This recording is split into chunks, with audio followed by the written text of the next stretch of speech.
Hello and welcome to another episode of Sports and Songs Podcast. We're on season 4, episode number 14. Tonight's episode is Songs Edition, Andy. Yes. We're going to talk music, albums, songs, concerts, tours, all sorts of fun stuff. Today is February 16th, 2023. How are you doing tonight? Good. Getting ready for a we've got big music weekend coming up here. So it's that time of, busy here in the Midwest and the weekends, indoor music festivals. Outdoor doesn't quite start yet. It's February, a little chilly, but a lot of indoor venues are getting busy. We have album 3 in our 4 album set tonight.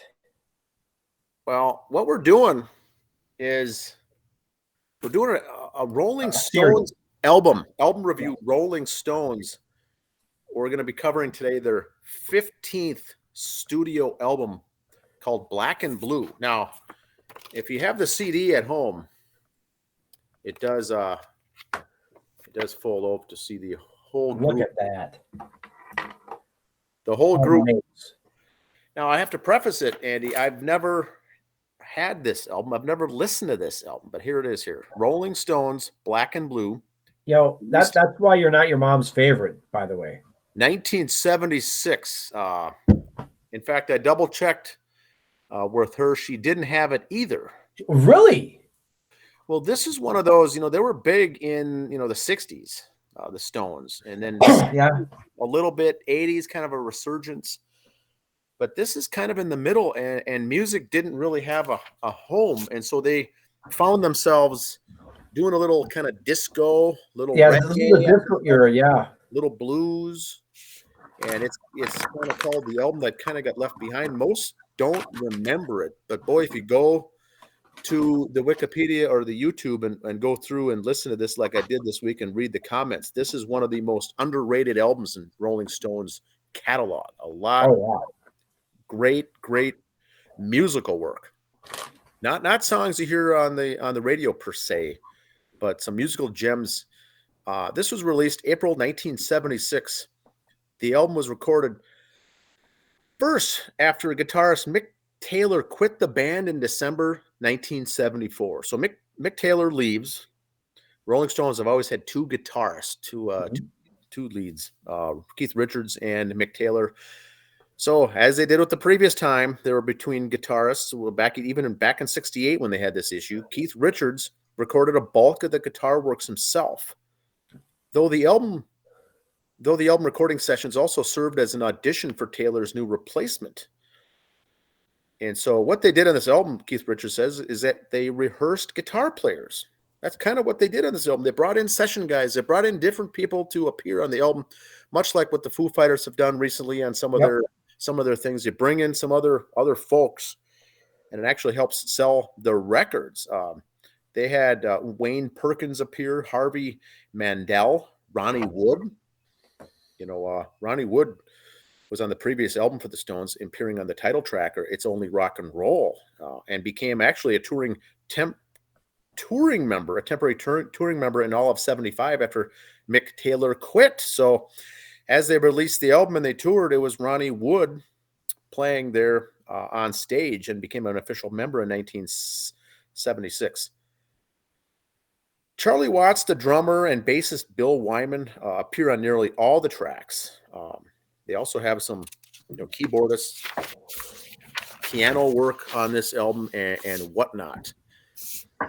The Glimmer Twins produced it. Mick Jagger and Keith Richards were known as the Glimmer Twins. Did you know that, Andy? Yes, as opposed to Toxic Twins from Aerosmith. Oh, yeah. So these are the Glimmer Twins. They said, we'll record it ourselves, so produce it ourselves. This album showed the band blending a traditional rock and roll style with heavy influences from reggae and funk. And only one single from the album was really released, Fool to Cry, and that's the only one that really had any significant chart success. The reception to this album was mixed. And I listened to it a few times, and it's got some good stuff on it. It's very different. It's not a typical rock record. So here's what they've got. Here's the track listings. Hot Stuff. The song Hand of Fate is a very good, underrated song. Cherry O Baby is a cover song written by Eric Donaldson. They covered that. That's pretty good. Memory Motel is a song, a very rare song that Richards and Mick Jagger both do lead vocals. They share lead vocals on Memory Motel. Rare song. That's a 7 minutes, goes very long compared to typical 2 to 3 minute Rolling Stones songs. An album like this, where they didn't have much really to go on, they let them lengthen out some of these songs and just kind of go. It's got a jam session kind of a feel to this album. Next song is song 5 is Hey Negrita. That's inspired by Ron Wood. Very good song. Melody, inspired by Billy Preston. Song 6, Fool to Cry. 7, and Crazy Mama. 8. They've got 8 songs, Andy. 4 are real bluesy. Yep. The other 4 are kind of reggae, funk, disco was kind of in the mix back then. Yep. It pertained to a real black audience, some would say. Many folks in the black audience, the listeners, said this is a phenomenal album. They were playing this, I read in the comments section, was all over in the club scene in the 70s. Clubs, music, dance, the beats.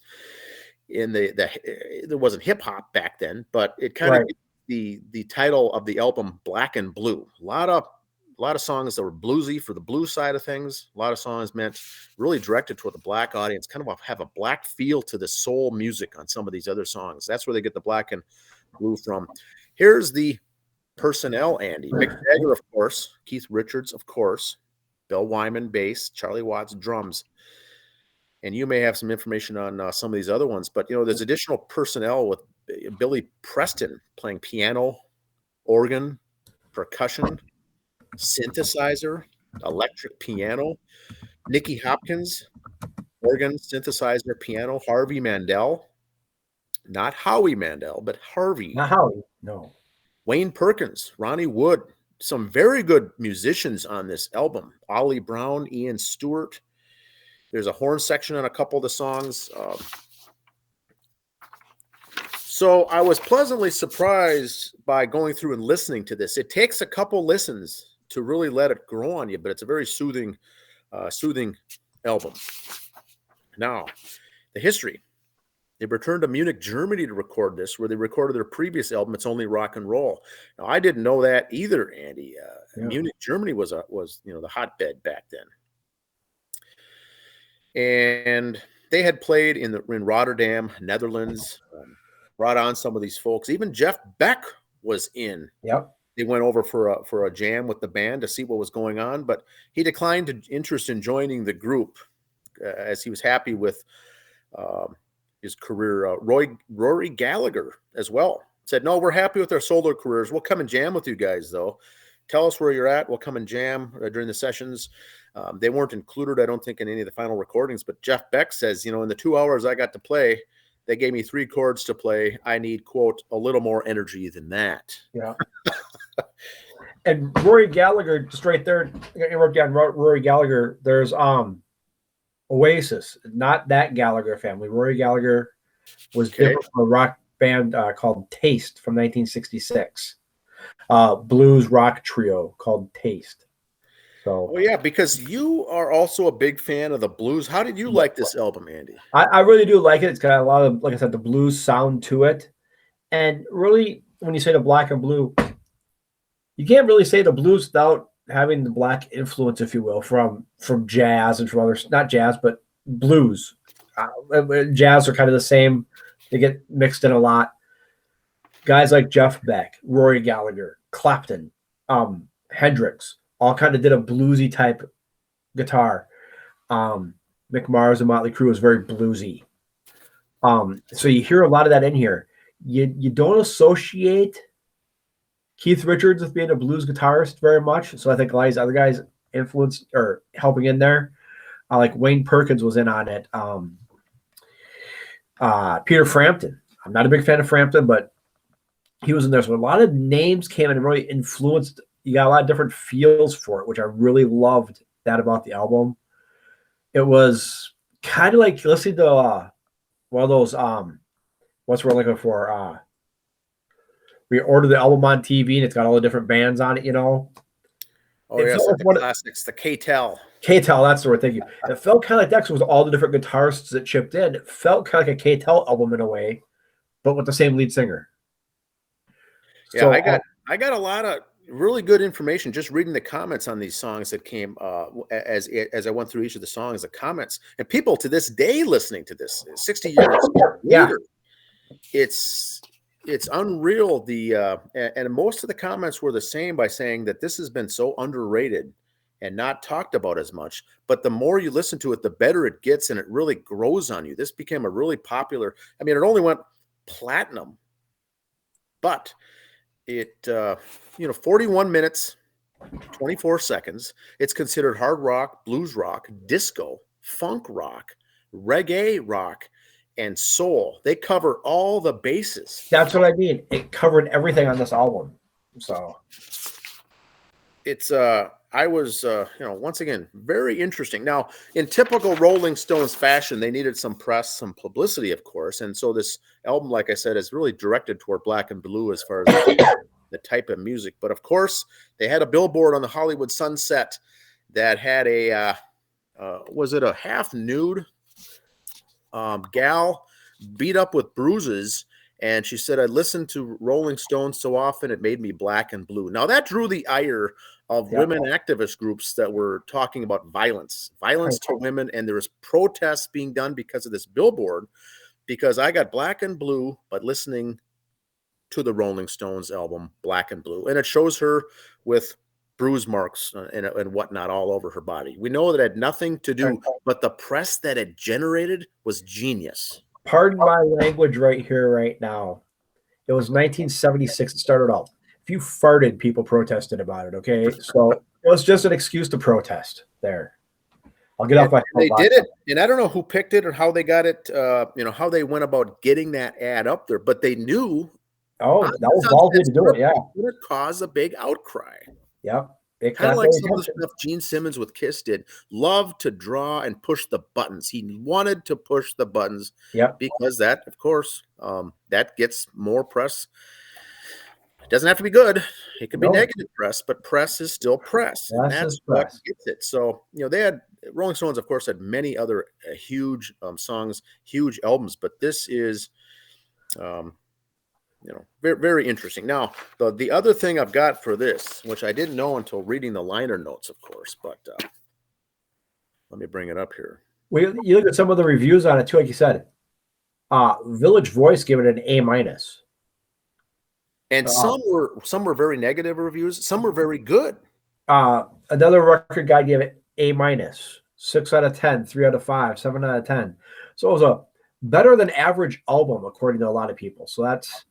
And I've said it before about other albums, but this is, again, another good one for sitting around the fire this summer, having a few friends over, drinks, background music, It's a soothing album. It's really mellow. Yeah, it's a good background album.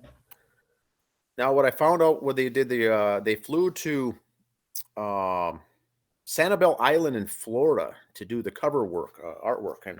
And so this photo taken of the band on the island in Sanibel. I've been down there before, but look at this image here. It's right there on the island in Florida. I didn't know that, but this was 1976. And probably was not that popular back then, but Sanibel Island, that's where the photo was taken for the cover art, for the artwork here for this album. All right. Do you have anything else, Andy, on the Rolling Stones, 1976? Yeah, I do have a couple things. Just a second here. Let me get my notes here. Here we go. The Rolling Stones, actually, I'm going to do some little Stones history here. Excelsior used to have an amusement park, the Excelsior Amusement Park. And the Stones played there at the dance room,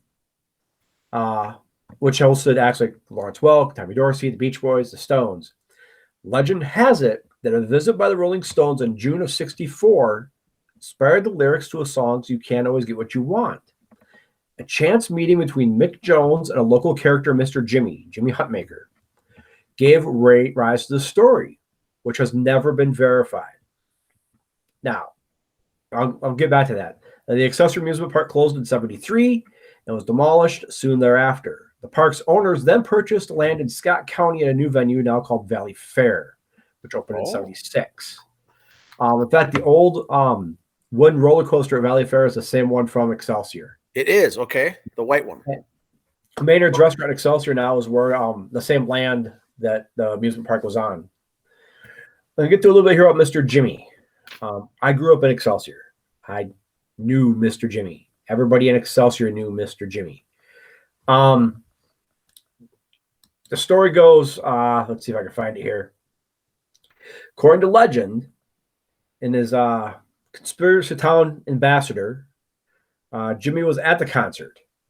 The next day, Mick Jagger was having a prescription filled at Bacon Drug Store in Excelsior. It's not there anymore, but there was a Bacon Drug Store, which I'd been to again. Okay. And at the time, it was a drugstore, pharmacy, and had a little cafe in it where you could get a burger and a soda like you had back in the day.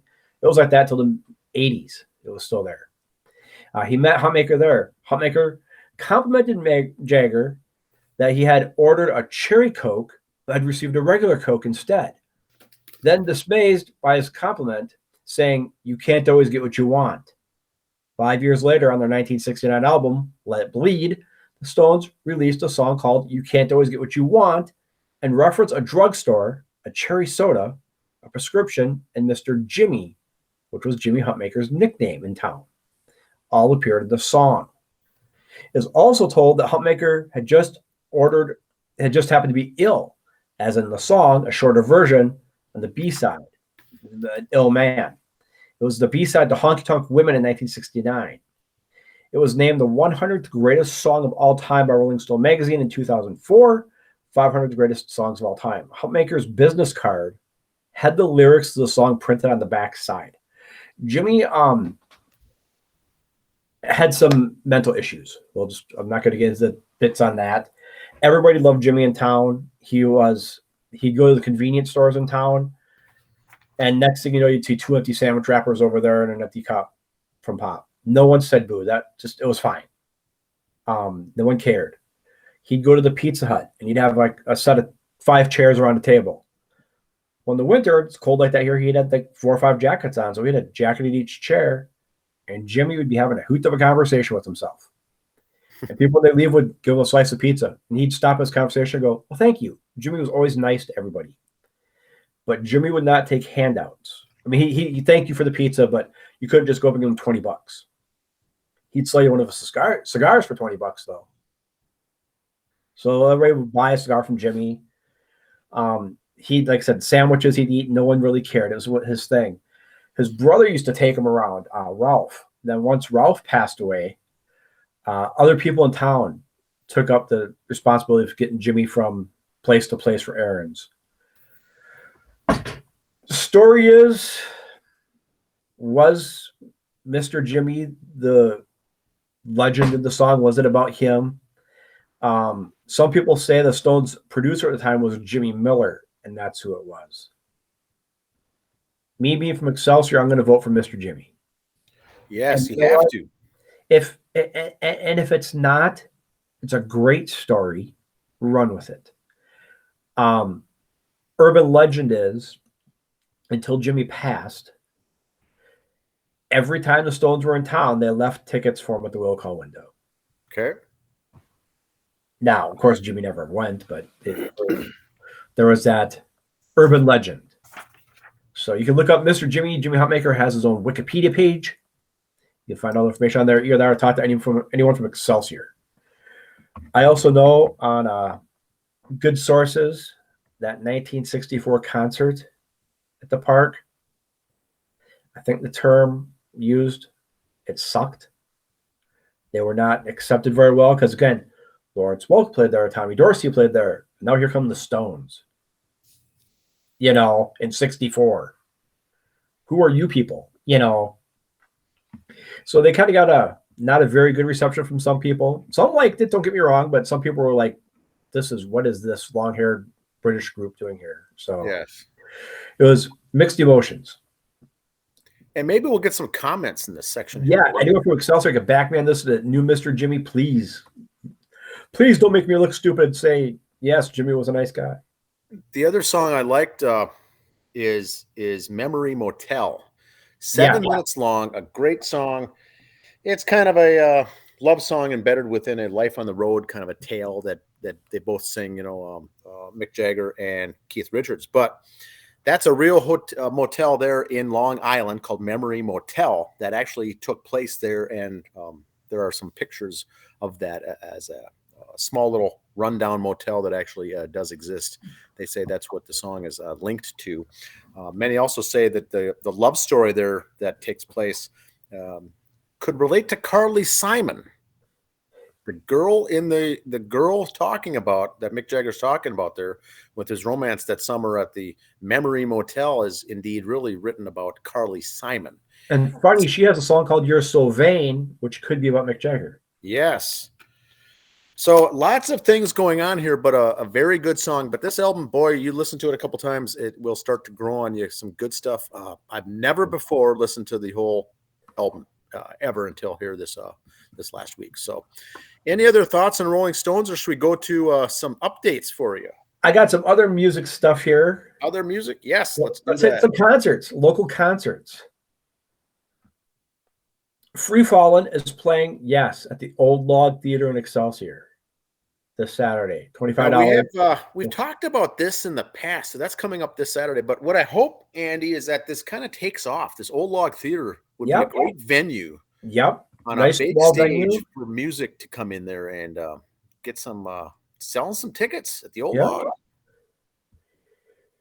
Okay, also at the Old Log coming up April 14th, the Folsom Prison Experience. Okay. The fun, semi-immersive drama. So it's kind of like those interactive plays like Tony and Tina's Wedding type of stuff. Oh, yes. Delivers high intensity. This is all straight off the Old Log page. I'm not that well versed in the English language to write these big words. So you kind of are going to go in, doors open, and you'll know that you're not in Kansas anymore. The sights, the sounds, you'll feel like you're in the Folsom Prison for the concert. Now, I don't think you got to come in costume. You don't have to come in your orange to watch, but it's going to have that type of atmosphere. So that, to me, might be kind of fun. $50 VIP seating, $35 not. That should be quite the experience. Yes. So that should be kind of an interesting show there. Garth is a tribute band doing Garth Brooks songs at the Music Room in St. Michael. Again, another small venue, February 18th, 7:30. If you're into the Garth Brooks music. Do you know anything about this concert, Dan? Yes. I've got my ticket. You got your ticket? We'll have a full review next Thursday. Yeah, I'll be there. I've never gone to the Bowl there in Shakopee, but boy, seeing Megadeth and Iron Maiden play, both tribute bands back to back at a small venue like that, I think it's going to be awesome. Get some pictures. Jimmy plays guitar for both of those bands. Yeah. And here are the Shaw Brothers going to be at the Bowl coming up February 25th. And I just posted on social media before we came on, the Shaw Brothers going to be at Floyd's on Victoria coming up too. Floyd's. So. I saw the post. Great. The Bowl is also going to have a 90s jukebox. It's called kind of a 90s tribute band. So if you're into that sort of music, it looks like it's everybody on there. Anyone who recorded something in the 90s are going to have. So if you're into that, that's March at the Bowl. Yes. And here I know it's got late coming up here, but this is out at the Dodge House in Lester Prairie. This Saturday, bingo at 4, meet raffle 6, the Isaiah Mueller Trio. And also, it's Isaiah's birthday that day. Come on down and buy him a drink. Awesome. Have a good time. They're a good group. That's what I got there. I got also some birthdays. Let's go over birthdays on this day, February 16th birthdays. Okay. First of all, we got Andy Taylor from Duran Duran, 62. Andy Taylor right now, he announced beginning of the year, has stage 4 prostate cancer. Okay. That's why he was not at the Hall of Fame inductions for them and everything else. He's plugging along, doing the best he can. Wasn't as well as, I guess I should finally go to the doctor. Stage 4 prostate cancer. So thoughts for Andy Taylor. Good thoughts from prayers out for him. I'm just kind of thinking of this great band we'd have together now. So you got Andy Taylor, You got Ice-T, who's 65 today. Congressman Sonny Bono, Sonny Bono. Republican congressman from California. Also, he was him and this gal shared it a bit for a while. He'd have been 88 today. Sonny Bono. And the gal in the lower corner, we're keeping it local here today. That's Patty Andrews of the Andrews Sisters. Oh, yes. Born in Mound, Minnesota. Local. Yep. Her and her sisters did a lot of work downtown. They worked during silent movies. Her one sister would play piano at the Orpheum Theater to the silent movies. And they do singing down there. If you're going, the Andrews Sisters, that name sounds familiar. They did the Boogie Woogie Bugle Boy and the Beer Barrel Polka are two of their more known songs. Okay. But some more local stuff. We got the Andrews Sisters from Mound, the Excelsior Amusement Park, Mr. Jimmy. Mr. Stone. Jimmy, the Stone. Ice-T, I think, is heard in Minnesota. I mean, you know. So that's what I got. That's all the news that's fit to print from this end. I kind of like, the Andrews Sisters. It kind of reminds me of stuff listening with my mom growing up. Kind of brings back a few memories. So if you listen to that sort of thing every now and then. Yes, it does. It's some good stuff. You'll hear the Boogie Woogie Bugle Boy. It's hard to say. It's good. It is good stuff. So I'll provide an update here on the concert after Saturday night to see the Megadeth Darkest Hour, Made in Minneapolis. Yep. And Iron Maiden cover band called Maiden Minneapolis, and a Megadeth tribute band called Darkest Hour. Hold on one second. Come here, buddy. Yes. So we'll see that. Give a review of that location. The Shakopee Bowl is getting a lot of good venues. It's a great venue. A lot of good acts coming there and playing. So that's Saturday, and so we'll have an update here for next Thursday on the show. Anything Shadow else wants to say hi. Shadow wants to say hi. Shadow wants to say hi. Updates from this week. We're next week. We'll wrap up our album review for the month of February, which has we've done Black and Blue by the Rolling Stones. What was the Alice in Chains? What we did last week? Was it Blue? Deepest Black and Blue turns into blue. Yeah, Deepest Blues are black or something like that. Yep. And then the group Black and Blue, we did their first one. So it's Alice in Chains. Black gives way to blue, and then the band Black and Blue. So that's the history of the last 3 weeks. We'll do one more album, and then we get into the month of March. March Madness. We'll come up with a different theme. Maybe, who knows? We'll see how it goes. But have a good week, everyone. All right. Talk to you later. See ya. Bye. Bye.